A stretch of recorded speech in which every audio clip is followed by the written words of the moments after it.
우리 김영민 매니저와 함께하는 영민한 투자 시작해보도록 하겠습니다. 매니저님 안녕하세요. 네, 반갑습니다.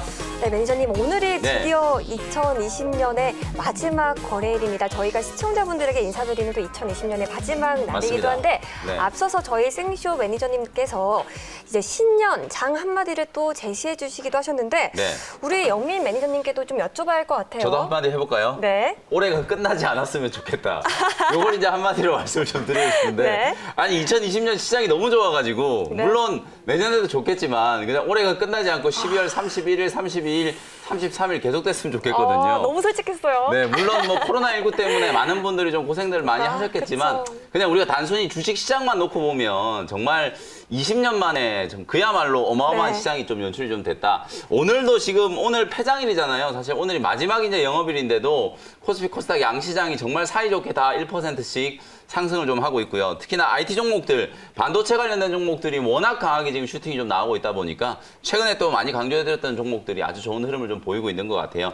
내년 전망 그냥 잠깐 말씀드리면은 사실 네. 뭐 전망이라는 게 틀리기 때문에 하는 거예요. 내년 오. 전망을 연초에 이제 얘기하면 항상 결과가 잘 안 맞더라고요. 뭐 그럼에도 불구하고 어쨌든 지금의 시장 분위기를 감안을 해보면 네. 내년 시장 정말 뭐 좋을 거다라는 생각을 좀 해볼 수 있고요. 저는 우리 개인 투자자분들이 어쨌든 내년 1분기에 뭔가 좀 승부수를 좀 거셔야 된다. 그래서 시장이 이제 어쨌든 연초에 상당히 좀 강한 흐름을 나타날 수 있는 가능성이 좀 높다라는 관점에서 1분기를 정말 좀 주목을 하시라는 말씀을 다시 한번 드려보도록 하고요. 중요한 이제 키워드들 몇 가지 좀 말씀드리면 어쨌든 바이든 대통령 이제 당선자가 내년에 이제 공식적으로 좀 집권을 하게 되잖아요. 그래서 바이든 체제 하에서 과연 이제 어떤 변화들이 좀 나타날 건지 그 네. 부분을 이제 좀 주목을 하셔야 되고 그다음에 중국도 최근에 제가 말씀드리고 있는 부분 내년에 일단은 세계 경제가 회복된다라는 전제 하에 글로벌 증시가 지금 어마어마하게 강하게 상승하고 있잖아요. 그래서 중국 경제가 얼마나 빠르게 회복될 수 있는지가 가장 또 핵심이라고 볼 수 있거든요. 세계 경제의 어떤 구심축 역할을 할 수밖에 없는 중국 경제가 얼마나 빨리 회복되느냐에 따라서 지수가 어디까지 올라갈 수 있는지가 결정이 좀 될 거라고 보여지고요. 그리고 이제 마지막으로 오늘 어마어마하게 지금 강한 상승 흐름이 나타나고 있는 뭐 삼성전자 또 오늘 또다시 8만 원 터치하고 있잖아요. 그러면서 중소형 반도체 관련된 종목들 뭐 장비 소재 특히나 오늘은 뭐 시스템 반도체 관련된 종목들이 어마어마하게 급등세가 좀 나타나고 있는데 내년에도 역시 반도체는 1년 내내 여러분들이 주도 업종으로서 가장 좀 중점적으로 여러분들이 계좌에 담아놔야 되는 종목들이니까요. 반도체 종목들 뭐 아직도 늦지 않았다라고 보여지거든요. 네. 오늘도 제가 뭐 반도체 관련주 또 준비를 해왔으니까 내년에도 반도체 종목으로 많은 수익들 좀 많이 내셨으면 좋겠습니다. 네, 올해 강세를 보였던 이 반도체 섹터 내년도 밝은 전망 제시했습니다. 2021년에도 흐름 잘 지켜보시기 네. 바라고요. 그럼 지금까지 우리 영민 DJ가 짚어주셨던 종목들 좀 리뷰를 해보도록 하겠습니다. 뭔가 2020년 마지막 날에 네. 리뷰를 해드리니까 네. 저 리뷰를 뭔가 잘해드리고 싶은데 네. 우리 어제 언급해드린 종목 PNT부터 시작을 해볼까요? 네, PNT 어저께 이제 24,300원에 매수했는데요.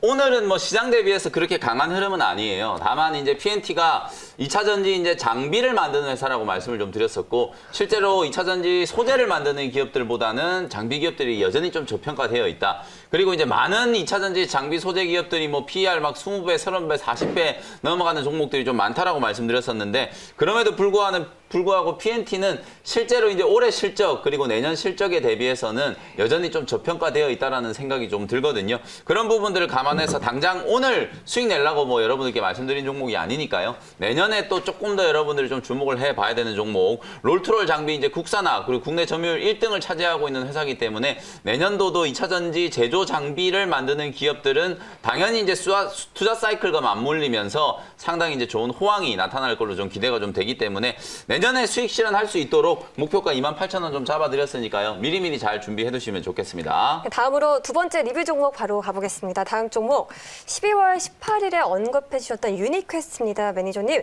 그때 목표가로 제시해 주신 15,000원 또 시원하게 터치하면서 20%에 가까운 수익률 기록하고 있거든요. 네, 유니퀘스트가 오늘 딱 15,000원 터치를 하면서 제가 제시해드렸던 목표가를 달성을 했어요. 그쵸? 12월 이제 말에 여러분들께 이제 소개를 해드렸고 한 1, 2주 정도 지났나요? 오늘 이제 15,000원 터치를 했으니까 최근에 이제 주가 흐름을 보시면 아시겠지만 분명히 여러분들께 이제 자율주행과 관련된 이슈가 부각되기 전에 요 바닥권에서 눌림목 조정이 들어오고 있을 때 소개를 좀 해드렸었기 때문에 뭐 13,000원 아래에서 편안하게 아마 공략이 좀 되셨을 것 같고요. 그러고 난 이후에 이제 애플 이슈가 부각이 되기 시작하면서 주가가 뭐 워낙 강하게 슈팅이 한번 들어왔었기 때문에 뭐 지금 갖고 계신 분들이라면 최소 뭐 한 15% 정도는 수익이 좀 나셨을 것 같거든요.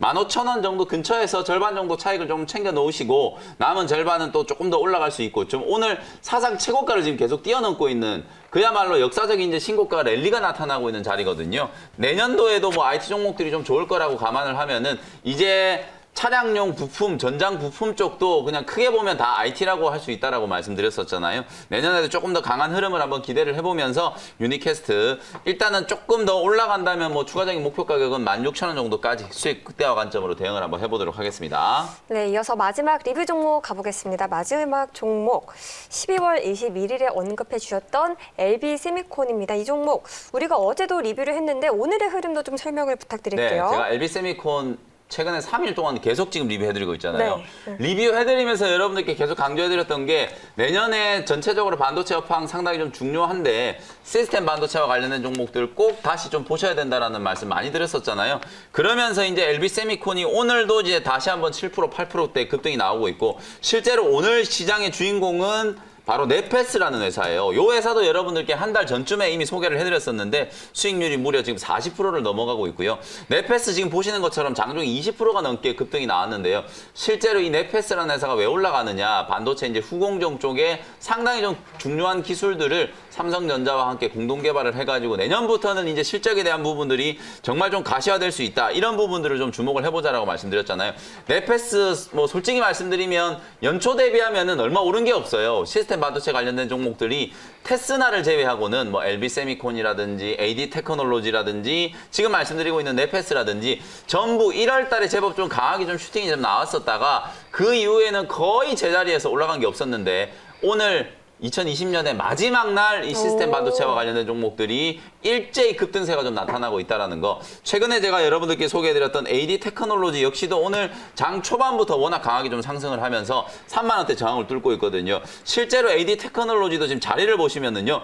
정말 1년 내내 올라간 게 하나도 없어요. 올해 1월 초에 시장이 개장을 했을 때 3만 원짜리 살짝 넘어섰다가 1년 내내 지금 이 자리에서 지금 행보를 하고 있는 모습이잖아요. 그럼에도 불구하고 내년도에 이 AD테크놀로지는 삼성전자와 특히나 파운드리 쪽에서 정말 많은 이제 양산에 대한 계획을 수립을 해놓고 있고요. 내년부터 이제 본격적으로 그야말로 이제 AD테크놀로지는 국내 거의 유일한 디자인 하우스 기업이다, 칩리스 기업이다 이렇게 이제 말씀을 드렸었는데 TSMC 대신에 선택했던 삼성전자가 내년에 이제 어찌 보면은 AD테크놀로지한테는 아주 큰 선물을 줄 수 있는 가능성이 좀 높다. 이런 관점에서 뭐 AD테크놀로지는 시스템 반도체 관련된 종목들 중에서 가장 좀 저평가되어 있는 종목이 아닌가 그런 생각이 조금 들거든요. 네. 이제 시작하는 구간이기 때문에 편안하게 보유를 하시면서 AD테크놀로지도 제가 목표가로 일단은 32,500원 말씀드렸었는데 뭐 거의 그 자리까지 지금 다 올라왔거든요. 32,500원 뿐만 아니라 내년에 좀 중기적인 관점으로 봤을 때는 앞자리도 충분히 바뀔 수 있는 그 정도의 이제 상승 여력이 좀 있다. 지금 자리에서도 여러분들 편안하게 좀 공략을 해볼 수 있는 자리다. 이렇게 이제 말씀을 한번 드려보도록 하겠습니다. 네, 오늘도 우리 김현민 매니저의 세 가지 종목 리뷰 잘 들어봤습니다. 그러면 바로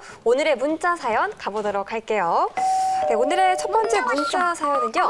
9170님의 사연입니다. 바이넥스예요. 네. 3만 원에 비중 15%인데 추가 매수해도 될까요? 사연 주셨어요. 바이넥스가 지금 보시는 것처럼 이제 지난 8월 말에 모더나와 관련된 이제 이슈가 부각이 되면서 주가가 상당히 강하게 한번 슈팅이 좀 들어왔어요. 지금 보시는 것처럼 여기서 이제 크게 한번 상승을 할 때 모더나가 이제 백신 개발에 성공을 하면 국내에서 이제 위탁 생산을 할지도 모른다. 그래서 위탁 생산과 관련된 이제 수혜 기업으로 이름이 이제 거론이 되기 시작하면서 바이넥스가 이제 급등이 좀 나타났거든요. 저도 사실 궁금했던 네. 게 내년에 이제 국내 CMO 시장의 전망이 좀 궁금했거든요. 네, 실제로 이제 코로나19 백신, 뭐 모더나, 화이자, 그리고 최근에는 이제 뭐 아스트라제네카, 그다음에 네. 얀센, 뭐 그쵸. 존슨앤존슨 많은 이제 다국적 제약 기업들이 내년 1분기 정도에는 거의 코로나19 백신 개발이 완료가 될 거예요. 네. 근데 이제 가장 중요한 건 뭐냐면 백신 개발한 거하고 이제 생산하는 거하고는 완전 별개의 문제잖아요. 그럼요. 지금도 여전히 이제 코로나19 변이 바이러스 때문에 전 세계가 지금 홍역을 치르고 있는 상황이기 때문에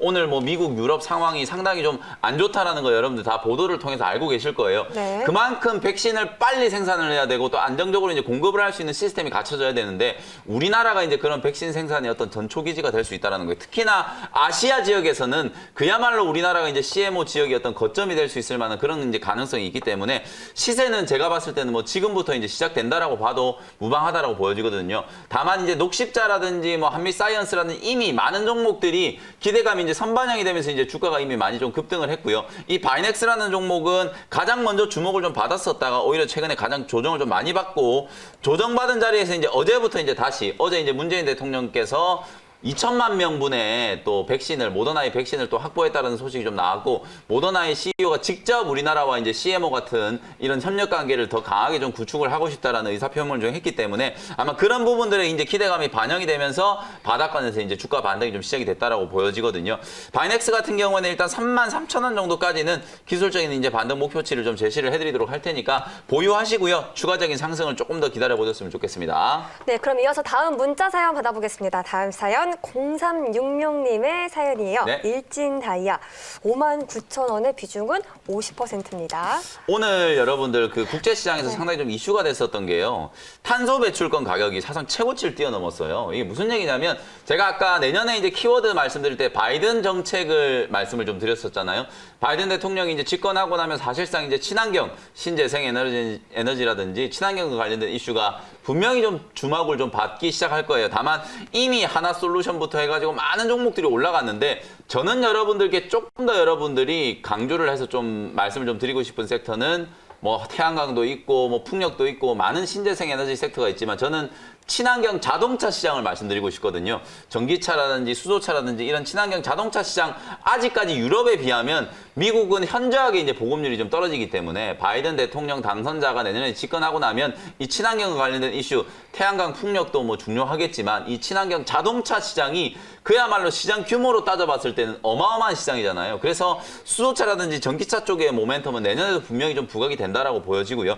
일진 다이아도 최근에 이제 조정을 조금 마무리하고요. 45,000원 정도 구간에서 바닥을 좀 잘 짚었기 때문에 45,000원 저점 지지되는 걸 이제 전제로 계속해서 좀 보유 의견 드리도록 하고요. 기술적인 반등이 조금 나타난다면 한 58,000원 정도까지는 1차적인 반등 목표치로 좀 생각을 하시면서 계속해서 홀딩 관점 말씀을 좀 드려보도록 하겠습니다.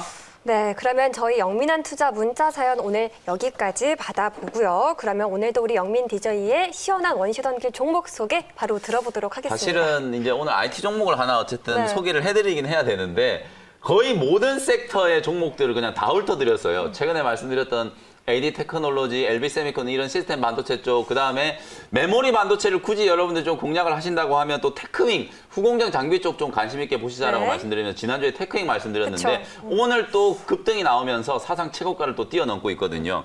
그래서 사실은 이제 저평가되어 있는 종목들을 찾는 게 오히려 더 힘들 정도로 오. 정말 많은 이제 IT, 특히나 반도체와 관련된 종목들이 다 상승을 좀 하고 있는데 네. 그 와중에 그래도 하나 저평가되어 있는 거 정말 못 올라간 종목 하나 또 소개를 좀 해드릴 네. 거거든요. 27만 3천원 현재가로 솔브레인이라는 종목을 편입을 한번 해보도록 하겠습니다. 소대 종목을 여러분들이 좀 내년에도 좀 주목을 해보셔야 돼요. 특히나 제가 상반기 때 메모리 반도체와 관련된 업황을 좀 주목해 볼 필요가 있다. 사실은 이제 메모리 업황이 이제 좋아진다라는 건 삼성전자한테는 정말 좋은 이슈예요. 근데 그쵸. 메모리 반도체 장비를 만드는 기업 입장에서는 사실은 상당히 좀 애매한 상황이 연출될 수 있어요. 실제로 제가 많이 강조해드렸던 것처럼 이 메모리 반도체 기업들, 우리나라의 삼성전자라든지 SK 하이닉스, 미국의 마이크론 테크놀로지와 같은 이런 기업들의 반도체 투자 사이클, 특히나 메모리 반도체에 대한 투자 사이클을 곰곰이 한번 보시면은요. 디램 가격이 상승하고 있는 추세적인 상승 구간, 가격이 반등을 하면서 공급자 우위의 시장이 형성되고 있을 때는 설비 투자를 잘 하지 않아요. 그러면 장비 기업이라는 게 업황이 아무리 좋아도 디램 가격이 아무리 올라가더라도 삼성전자가 장비 만들어 달라고 발주를 하지 않으면 실적이 안 나올 수밖에 없잖아요. 그래서 오히려 내년에 메모리 반도체 업황의 호황을 누리기 위해서는 장비 쪽보다는 소재 쪽이 훨씬 더 좀 중요하다는 거거든요. 그래서 비교적 좀 저평가되어 있는 종목 중에 하나로 솔브레인을 올해 이제 마지막 IT 종목으로 소개를 좀 해드리는 거고요. 네. 실제로 이제 솔브레인이라는 기업은 인적 분할을 통해서 솔브레인과 솔브레인 홀딩스 이렇게 이제 인적 분할을 해가지고 올해 이제 재상장이 된 기업이고요. 반도체라든지 디스플레이 들어가는 핵심적인 이제 소재들을 전문적으로 개발하고 생산하는 회사다. 이렇게 이제 말씀을 좀 드려보도록 하고요. 비주력 부문의 사업 부문은 지주회사격인 이제 솔브레인 홀딩스로 다 이관을 했고요. 그야말로 이제 솔브레인은 순수한 이제 소재회사로서 다시 한번 재평가를 좀 해봐야 되거든요. 그러면 내년에 이제 제가 계속 말씀드리는 것처럼 반도체, 특히나 이제 메모리 반도체 중에서는 낸드 플래시에 대한 투자, 적층이 이제 계속 올라가면서 실제로 새롭게 이제 소요되는 소재에 대한 중요도, 이런 것들을 여러분들 좀 주목을 해봐야 되고, 뭐 비메모리 반도체 아까 제가 종목 리뷰해드릴 때 말씀드렸던 것처럼 뭐 여러 번 강조해드려도 지나치지 않다라는 생각이 좀 들거든요. 그리고 디스플레이 쪽도 반도체뿐만 아니라 내년에는 이제 디스플레이 쪽도 분명히 주목을 좀 하셔야 되는데, OLED 업황이 이제 살아나고 있다는 기대감 때문에 최근에 LG 디스플레이부터 해가지고 덕산 네오룩스 이런 OLED 소재와 관련된 종목들, 디스플레이와 관련된 장비 종목들도 제법 강하게 지금 반등이 좀 들어오고 있단 말이에요. 그럼 결국에는 솔브레인은 반도체라든지 디스플레이라든지 두 가지 영역에서 내년에 이제 업황에 대한 호황을 좀 누릴 수 있을 만한 기업이기 때문에 그런 이제 수혜를 예상되는 업종인데도 종목인데도 불구하고 비교적 좀 저평가되어 있다는 거죠. 비교할 수 있을 만한 기업을 제가 한번 말씀을 좀 드려보면은 네. 가장 대표적으로 이제 SK 머티리얼즈라는 기업. 차트를 보시면 아시겠지만 SK 머티리얼즈는 그냥 매일같이 그냥 신고가를 치면서 날아다니고 있다라고 생각하시면 되고요. 그리고 한솔 케미칼이라는 종목도 마찬가지예요. 이 회사도 보시는 것처럼 매일같이 신고가, 오늘도 다시 한번 또 신고가 뚫으면서 19만 원짜리를 지금 돌파를 하고 있는 상황이거든요. 이런 종목들에 비하면 솔브레인은 여전히 좀 저평가되어 있다. PER로 따져봤을 때는 SK 머티리얼즈라든지 한솔 케미칼 같은 이런 종목들이 한 15배에서 17배 정도에서 이제 거래가 되고 있다면 실제로 솔브레인은 한 11배 정도 수준에서 이제 거래가 되고 있거든요. 네. 무거운 건 분명히 좀 있어요. 그동안에 이제 다른 기업들에 비해서 수익성도 좀 저조했고 인적 분할을 통해서 이제 사업 구조를 좀 재편하기 위해서 약간의 이제 그런 뭐 노이즈들도 분명히 좀 있었거든요. 근데 내년에는 본격적으로 이제 소재 기업으로서 재평가를 좀 받는다라고 했을 경우에는 이런 이제 저평가도 조금 해소될 수 있다라는 점에 주안점을 좀 두시면서 네. 투자를 한번 해보시면 좋을 것 같습니다. 매니저님, 그러면 이제 연말 연초에는 좀 증시가 단기 급등하는 경향이 있잖아요. 네. 그럼 이렇게 좀 상대적으로 저평가되어 있는 종목 찾는 게 좀 유리할 것 같기도 해요. 그렇죠. 실제로 여러분들이 어제 오늘 시장을 이제 보시면 아시겠지만 소외됐던 OLED 종목들도 반등이 들어오고 5G 종목들도 올라가고 스마트폰 부품주들 중에서도 그동안에 못 올랐던 종목들이 반등을 막 하잖아요. 그런 것처럼 많이 올라간 종목들은 뭐 계속 갈 수 있겠지만 가격적인 좀 부담이 생긴 종목들을 무리하게 추격 매수하는 것보다는 상대적으로 조금 저평가되어 있는 종목들을 빨리빨리 찾으셔가지고 후속주로 또 공략하는 그런 전략들도 한번 감안을 한번 해보시면 좋을 것 같고요. 네. 가격 전략 정리해드리도록 하겠습니다. 27만 3천 원 현재가로 편입을 했고요. 1차 목표 가격은 31만 원 말씀드리고요. 손절 가격은 24만 5천 원 제시해드리도록 하겠습니다. 네, 오늘의 첫 번째 원샷 원킬 종목으로 솔브레인을 소개해 주셨습니다. 그럼 이어지는 서브 원샷 원킬 종목 소개 바로 들어볼게요. 자, 두 번째 종목은요. 26,650원에 서울반도체라는 종목이에요. 네. 이름이 좀 촌스럽죠? 서울반도체. 그 자회사 중에 이제 서울바이오시스라는 기업도 있는데 이 회사는 이제 OLED를 전문적으로 이제 제조하는 기업이에요. 다만 이제 코스닥 시장을 오랫동안 투자하신 분들은 아마 서울반도체 누구나 다 아실 거예요. 과거에 엄청난 영광을 누렸었던 그야말로 뭐 성장주 중에 하나였던 서울반도체거든요. 근데 사실 이제 2010년대가 이제 넘어오면서 LED와 관련된 수요가 많이 좀 줄어들었어요. 그러면서 이제 업황이 상당히 좀 부진하게 계속 좀 진행이 좀 되다 보니까 2010년 이후에 지금 주가가 보시면은 5만 원짜리에서 최근에 뭐 만 원까지 빠질 정도로 엄청난 부침을 좀 많이 겪었었거든요. 근데 이제 새로운 시장에서 이제 가능성을 좀 발견하기 시작하면서 서울반도체의 주가도 추세적인 상승 흐름이 좀 나타나고 있다. 그 새로운 가능성을 어디서 이제 발견을 했느냐? 가장 첫 번째는 이제 사용화되고 있던 LED가 미니 LED TV로 이제 재탄생을 하는 거예요. 삼성전자가 미니 LED TV 시장에 이제 공격적으로 이제 진출을 하면서 사실 QD OLED TV라든지 이런 것들 너무 비싸잖아요. 네. 그래서 가격 경쟁력이 있는 미니 LED TV 시장에 삼성전자가 이제 진출을 하겠다는 얘기를 했기 때문에 그와 관련된 이제 수혜가 예상이 되고요. 제가 내년에 또 여러분들께 말씀드렸던 것 중에 하나, 전장을 꼭 기억을 하셔야 된다 그랬잖아요. 그쵸. 자동차 부품으로 들어가는 소재들, 부품들 꼭 기억을 좀 하셔야 된다 그랬는데 디스플레이 중에서도 특히 이 LED와 관련된 소재가 자동차에 정말 많이 들어가요. 요즘에 이제 LED 램프라든지 그리고 실내 들어가는 조명들 이런 것들이 전부 이제 LED 조명들이 지금 다 들어가고 있기 때문에 전장 부품에 들어가는 가장 핵심적인 소재로서도 LED를 다시 한번 주목해 볼 만하다. 우리나라에서 이제 LED 하면 딱 떠오르는 회사가 이제 서울 반도체가 대장주이기 때문에 오늘 소개를 한번 해드리는 거고요. 가격 전략 정리해드리도록 하겠습니다. 네. 2650원 현재가로 편입했고요. 목표 가격은 1차 목표가 24,000원, 손절 가격은 18,000원 정도로 제시해드리도록 하겠습니다. 네, 오늘 두 번째 원샷 원기 종목까지 잘 들어봤습니다. 오늘 서울 반도체를 편입하셨는데요. 네. 이렇게 2020년에서 오늘 총 두 종목도 편입해 주셨는데 네. 저희는 오늘 여기서 좀 마무리하고 네. 우리 매니저님은 또 신년에 또 반갑게 인사를 드려보도록 하겠습니다. 매니저님 네. 감사합니다. 네, 고맙습니다.